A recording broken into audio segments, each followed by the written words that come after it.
My husband's not gay. Let's talk about this show. We do love each other very much. We are best friends. I wouldn't change anything about him. There's no marriage that is perfect. Ours isn't. But with our faith in God, we believe we can overcome anything. I like to say I've chosen an alternative to an alternative lifestyle. I'm attracted to my wife, for sure. And I'm definitely attracted to men, too. Sure you are. So those definitely authentic shots around the ice skating rink introduce us to the characters and the themes of My Husband's Not Gay. My name's Jeff. And I'm Tanya. We've been married about 9 years. We've got one delightful son. And I guess one of the most unique things about our relationship is I experience SSA, or same-sex attraction. Not gay. SSA. Let's put aside the point that SSA sounds like essay because everyone's talked about this video already. Sorry, I'm a little late to the party. Instead, I want to dig deeper into the queer analysis instead of just pointing out how weird, and I mean weird, these people are. I typically avoid making fun of real people, but I'll make an exception here because as we'll discuss at the end, these aren't good people. Now, in the past, I've used phrases like men attracted to men, but how is this different to SSA? Men attracted to men is supposed to be broad and include gay men, bisexual men, and pansexual men. Meanwhile, SSA doesn't include all men who are attracted to other men. But the term SSA is also used by people who clearly don't think queer relationships are valid. So it's somebody that is attracted to the same sex, but wants to be in a heterosexual relationship. We're Latter-day Saints or Mormon, and the only acceptable expression of sexuality and romantic feelings is within a marriage between a man and a woman. Now, I'm all for people doing what makes them happy so long as they aren't hurting anyone. What? This does hurt people. We got home to his place, and I thought, he's finally gonna say, I love you. And instead he said, I think you need to know that I'm attracted to men. And I was crushed. Wow, I pity her in that situation. I know people sometimes envision what their relationships will be like, but I don't think people plan for that. But seriously, this hurts her, even if she's not willing to admit it. Love is love, and what you're describing isn't love. Marriage should be about love, which is why I'm a big believer that people shouldn't be denied the right to marry someone based on the gender of the individuals, and that divorce is sometimes necessary if people aren't happy in their relationships. As former Supreme Court Justice Kennedy said, no union is more profound than marriage, for it embodies the highest ideals of love, fidelity, devotion, sacrifice, and family. It would misrepresent these men and women to say they disrespect the idea of marriage. Their plea is not only that they do respect it so deeply, they seek to find fulfillment in it for themselves. So I ask you, does a marriage like this truly honor the institution of marriage? While they may love each other platonically, is that really the ideal foundation for a marriage? I think any rational person can say they will be a lot happier in relationships with other men who are actually attracted to them. I know lots of other of my friends that are in these same type of marriages, that are in good relationships, and none of us feel oppressed. We've chosen to be here. While you did choose to be there, I'm skeptical of the idea that these relationships are good relationships. Friendships are fundamentally different from romantic relationships. Before I transitioned, I actually went on dates with a couple of gay men, and we weren't compatible. I wonder why. And I know people who are in heterosexual relationships, and then someone came out as gay. These relationships weren't suddenly unhappy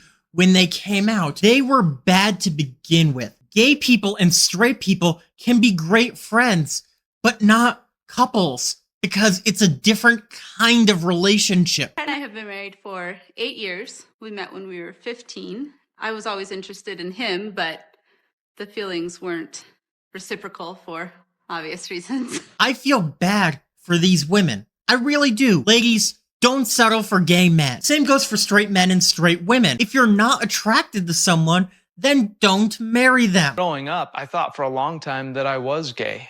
I thought that these feelings defined me. I didn't ever expect to get married. I wanted to, but I didn't think I was going to be able to get married and have children and live the life that I'm now living. My mom's gay, and for a long time, she was married to my father. However, they weren't a loving couple and frankly were depressed much of the time. It frankly isn't ideal for kids either because of that. At least for now, same-sex couples can get married and have kids through adoption, surrogacy, or IVF. These aren't radical things either. Opposite-sex couples with fertility issues have access to these exact same things. You don't have to enter an unfulfilling relationship to do these things. At least he doesn't have anybody else to compare me to. Yes, he does. Ryan Reynolds. We haven't specifically sat down with her and said, hey, your dad thinks men is cute. But it's not something we plan on hiding from her. First, don't introduce bad verb conjugation to your kid. Second, one of the most common arguments against gay marriage is the idea that it would confuse kids. But this, I feel like this would be more confusing to a kid. Like, why does daddy not marry a man if he likes men? And imagine if the kid is queer. That's seriously going to confuse the kid even more. My name is Tara. And my name is Curtis. We've been married for 20 years. And about 4 years ago, Curtis came to me one morning and told me that he had same-sex attraction. Now, this couple, I think, is probably the least problematic of the bunch. I knew he still loved me. I knew he always loved me. If someone can experience sexual attraction towards both women and men, in mainstream America, they're considered bisexual. But you don't identify with that word. I don't necessarily. I mean, that's not a no. I'm actually in a relationship with a bi man. The difference is that there's no shame that he's attracted to men, and we joke about it. If you look at most of the studies that have been done about sexuality, they'll show you that sexuality is fluid. It changes. Yes, there is some fluidity like the bicycle, but that's not what I think he means here. He's clearly talking about conversion therapy. In Salt Lake City, there is a pretty tight-knit SSA community, but not everybody we hang out with is attracted to men. This is Rob. Rob, this is Jeff and Tanya and Brett and Megan. The average LDS church member is like my friend Rob, who's straight, but we don't discriminate against straight people. Okay, Curtis, trying to say Rob is gay with those air quotes because that was really weird. If it was accepted to be a homosexual in the church, would I be gay? Or would I live that lifestyle? Maybe 8 or 9 years ago, 10 years ago, the answer would be yes. Today, no. I'm autistic, and even I could tell she's going through a bit of pain because of the transphobia within the Mormon culture. There's a lot of SSA in Argentina. Did I tell you that? No.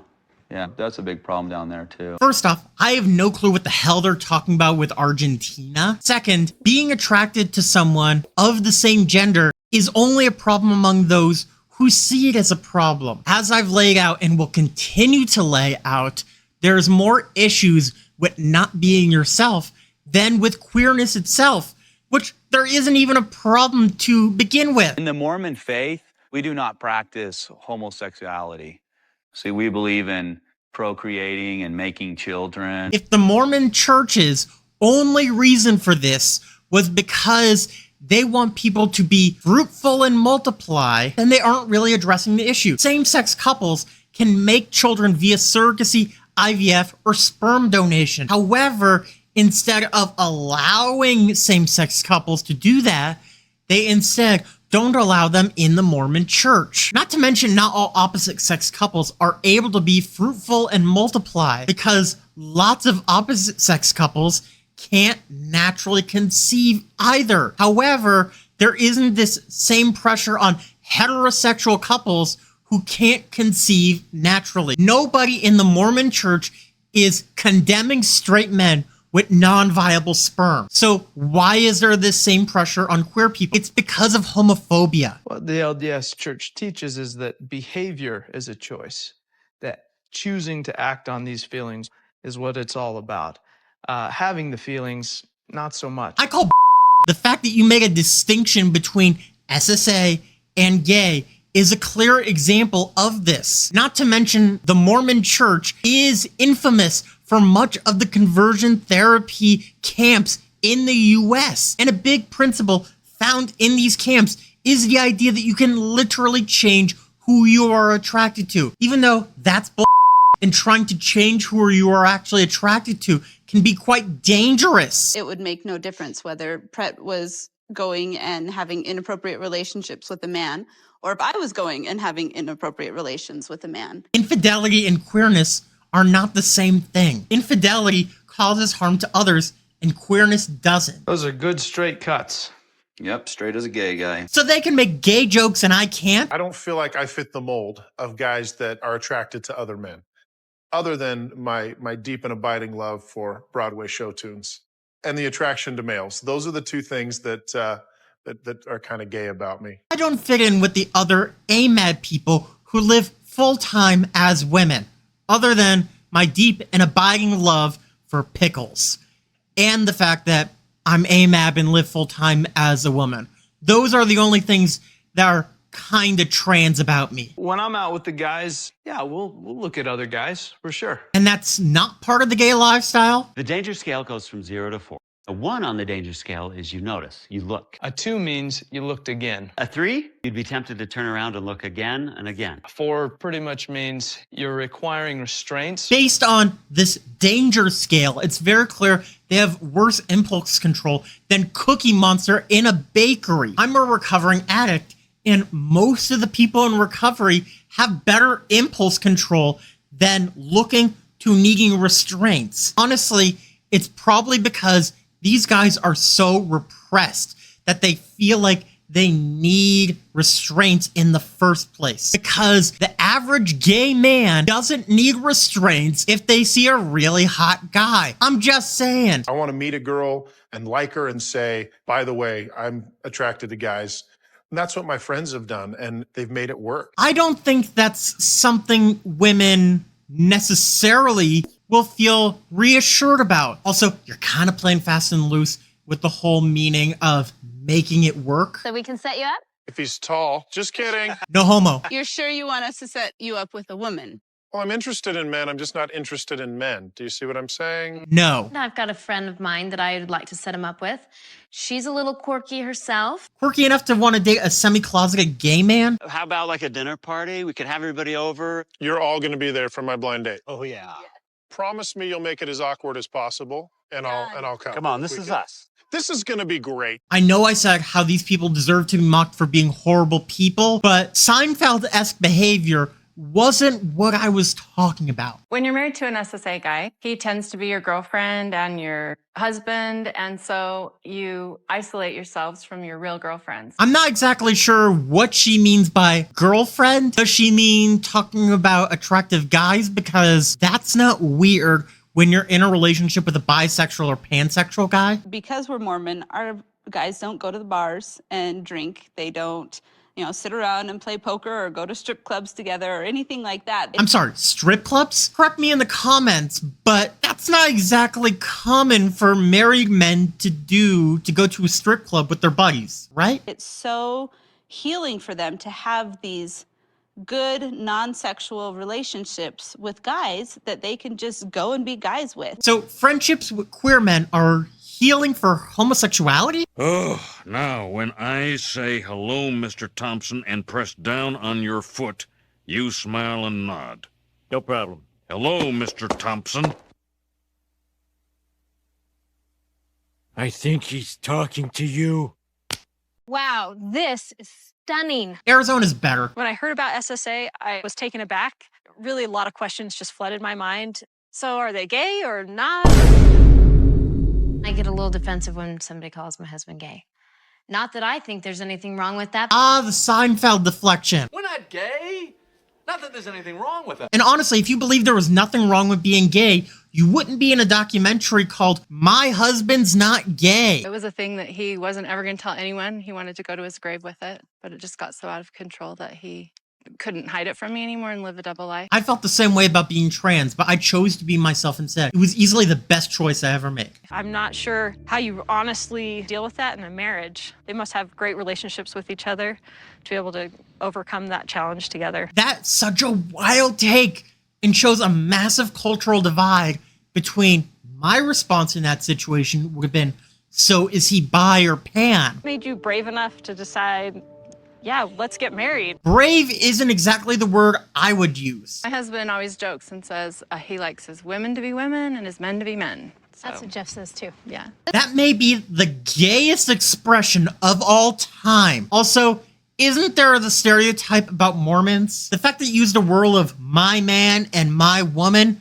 doesn't exactly help. This is my second marriage, so I know what it's like to be with what you would call a straight guy, and now what some people might call gay. And I'd say this one's better just because we learned how to talk about really hard things. So we end up with a much better sex life. Excuse me? I know it's a bit invasive, even for someone who brought up your sex life on national TV. But how bad was your first marriage if your sex life is somehow better with a gay man? Yes, open communication is sexy, but I don't buy your explanation. I feel like we're just like any other heterosexual couple.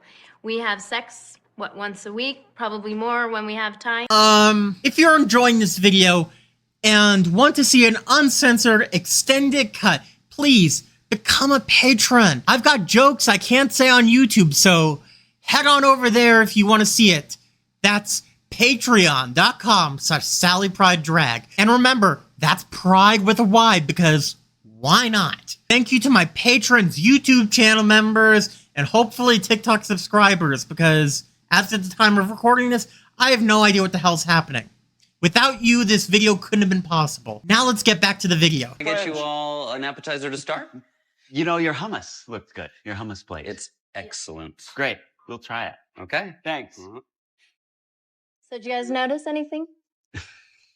He's a very good-looking guy. Look, I'm dating a bi guy, and sometimes we'll casually discuss who we think is hot. But there's a big difference between that and flirting with your waiter while your partner is right there. I don't think most monogamous gay men would be flirting with someone while their partner is there. This indicates clearly that they are not in fulfilling relationships. We have a very open relationship. And this is just one more way we try to be open. And I found it's more freeing to just acknowledge, yeah, that is a beautiful man. I don't think you understand the meaning of open relationship. I'd say you need a little more of the masculine butch. You need more of the all-American guy. That's your type. Well, yeah, sure. At first in our marriage, it was awkward, and it was not awkward. It was just, is this okay to do? Now, this is something I actually don't have much of a problem with.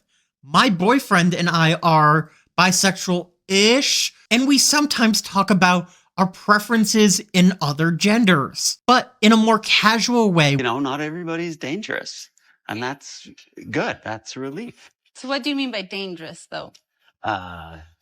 Threatening. Well, not threatening as much as just tempting. Yeah. Yeah. And no, there's So not if, a lot of temptation you know, there. if I was drugged and forgot I was married to you, and I was in a back alley and, well, in some dark corner with romantic music, would anything happen? That's the danger scale. Well, that escalated very quickly. Also, who plays romantic music in a dark back alley? So because we've had sex a few times. You just had to add in a few times. Also, just because you've had sex with someone a few times doesn't mean you want to do it again. My wife's a 4.0, given our relationship. I've never heard you talk about a woman on the danger scale. Yeah, women, of course, women can be dangerous to me, but it's just very unusual. I mean, not a lot of women are dangerous to me, but there are some that are. I also wouldn't take that as a compliment. How are you? Doing well. How are you? Good. You got lips on, too. I do. Lots of lips. This is why I'm pretty confident this guy is not actually attracted to women, because most guys wouldn't wipe their lips after kissing their wife. Hey, you see that guy over there? Mm-hmm. What do you think? He's a good-looking guy, for sure. He's okay. I kind of like guys that are a little more athletic, fit, like myself. Let's just say that I have a huge crush on Tom Brady. Okay. Is he your type? Yeah, I think he's a great looking guy, but then I like the swimmer's build. So they're against the gay lifestyle, but are somehow okay with ogling random guys? Actually, I wouldn't exactly call this part of the gay lifestyle, because most gay men wouldn't openly ogle like this with their buddies. Neither one of those two fit my imperative. So what kind of guy are you into? Usually taller, like Ryan Reynolds. Called it. I think that's Jay. We know him. Yeah. Well, that's Jay. Oh, that guy's hot.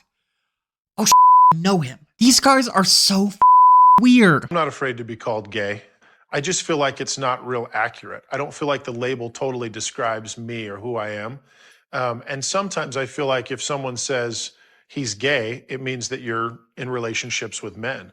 And I'm not. Let's make this clear. You don't need to be in a relationship to be gay. However, I don't hold this against him because he's in Utah. Utah, if you think we don't know anything about alcohol, just wait till you hear what we think about gay people. But seriously, not being in a relationship with another man or being married to a woman doesn't make you straight. Being single doesn't erase your sexual orientation. Also, if a straight guy entered a relationship with a man for some reason, that wouldn't make him straight. So did either of you try being with a man and experimenting with that, or? I mean, I did date a few men a bit before I got married. And yet, for me anyway, it felt like there was something missing. So being with a woman fit more than being with a guy did, even though they were all good relationships. So were you actually in relationships with other guys? Or is this like the time when a Christian preacher told me I used to be an atheist too because I believed in evolution? I can certainly understand why some gay people would feel the term SSA or same-sex attraction is offensive. They say I was born this way and I don't have any choice in the matter, and this is just what I need to be. I was certainly born with some homosexual attractions, but what we say is there's still a choice in our behaviors. Can we stop call being gay a choice? It's clearly not. You can choose to repress a part of who you are, killing a part of yourself in the process, or be open about who you are. And even if it was a choice, why would it be a problem? It isn't hurting anyone. And have you met gay people? They are incredible. Yeah, I was active LDS and I referred to myself as SSA.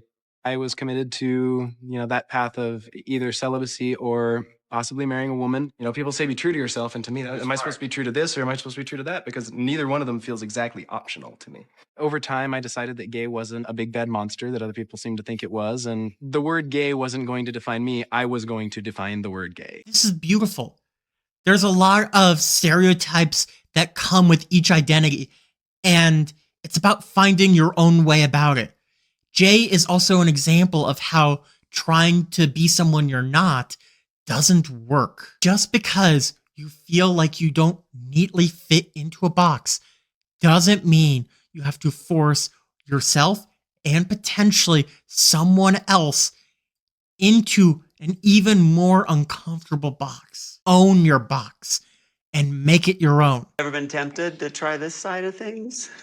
That attraction's just not there. But just because, you're not familiar with the equipment doesn't mean the learning curve isn't fun. That's right. No, that's wrong. If I had to guess, 90% of straight men couldn't tell the difference between the clitoris and the vulva, and that doesn't make them gay. If you like guys, like guys. Honestly, those 6 words basically summarize the whole special. I think me and the guys are going to go camping in a few weeks. Camping? What's that look? Who's going? A couple guys you don't know. How well do you know these guys?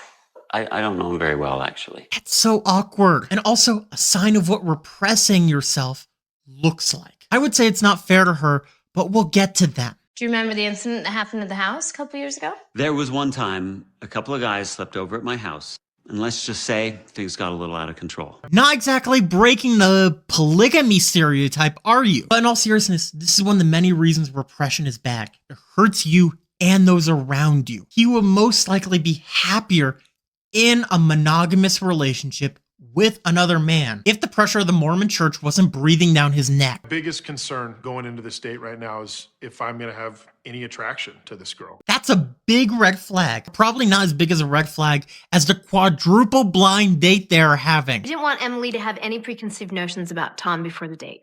So we told her that the cameras were here to film a documentary about Mormons in Salt Lake City. Brilliant idea for the first date. Also, could you imagine her walking into this date?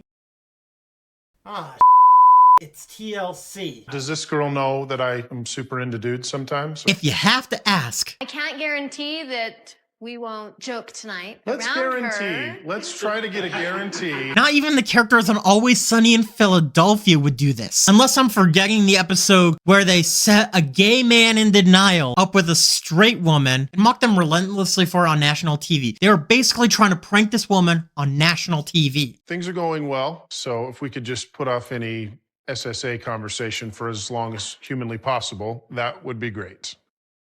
So how do you guys all know each other? How do you say we all know each other through our mutual admiration of men? Not even Charlie on Always Sunny would forget to come up with an excuse ahead of time. Did you grow up with dogs? Kind of, yeah. What kind? Did you grow up with dogs is not a bad question for a first date, but responding with okay with your mouth full of food isn't exactly a great thing to do on your first date. A wiener dog? That's a very appropriate one. That's the kind of dog you should get, Tom. Friends joking around with each other is one thing, but not when you're on this quadruple date thing. Do you even know what happens then? I had no idea. Oh, she's like in love with this dude and he doesn't love her. Yeah. The end. That's it. Yeah, that's the worst. You know what? Scott's Tots is less uncomfortable than this. I don't want to blindside you because I think you're like super sweet, nice girl. Okay. I don't know how to tell you this. I deal with something called same-sex attraction. We call it SSA, but I'm attracted to men. I'm attracted to women too. Right. I wouldn't be on a blind date with you if I wasn't. When Tom did open up to me about the SSA, I immediately thought, wow, this is something. All right. Does she say A, gay, B, gay, or C, brave?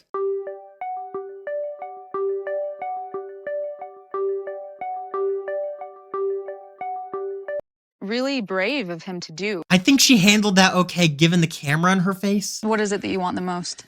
To be married, have a wife, have kids, have a family. Just to live the way I think God wants me to live. I know religion is important to lots of people, but I would not recommend starting a relationship because that's what you think God would want you to do. So that was My Husband's Not Gay, but we're not done yet. So it's been nearly 10 years since the show ended, and well, all of the couples are still together. I don't think congratulations are appropriate here. Also, we don't know what happened to Tom, or Todd, according to this website. Brett and Jeff are family therapists specializing in same-sex attraction, and I couldn't think of anyone more ironic for that job. Also, given how they discuss queerness in this show, it's extremely likely they do conversion therapy just under a different name. If my suspicions are true, this is evil. It often kills people who are in the program. If you made this far in the video, let me know in the comments and don't forget to subscribe and like the video. You may also like my South Park reactions. And remember, it's a beautiful day because you're here. See you next time.